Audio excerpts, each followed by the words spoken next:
അപ്പോൾ ഗൈസ് ഞാനും അന്നിയും പുറത്തു പോവാണ് അതിൻ്റെ വ്ളോഗ്. ഇതാണ് ഞാനും അന്നിയും മാറ്റിയിട്ടുള്ള കോസ്റ്റ്യൂം. നടന്നിട്ടാണ് പോണത്. നടന്ന് അന്നെ ഫ്രണ്ടിനൊക്കെ കണ്ട് പോയതിൻ്റെ അടുത്ത് കൂടാണ് പോണത്. ഇതാണ് റോഡ്.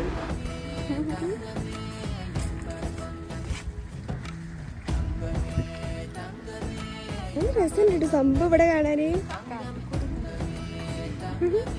കൂടെ നടന്ന് പോയതിൻ്റെ അടുത്ത് കൂടെയൊക്കെയാണ് പോണത്. പാമ്പൊന്നുണ്ടാവില്ല.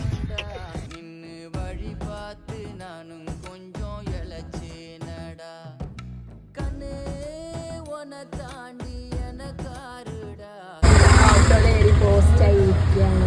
അയാളെ ആരോട് സംസാരിച്ചിട്ട് എല്ലാ ദിവസവും നമ്മൾ ഓട്ടോറിക്ഷയിലാണ് പോയത്.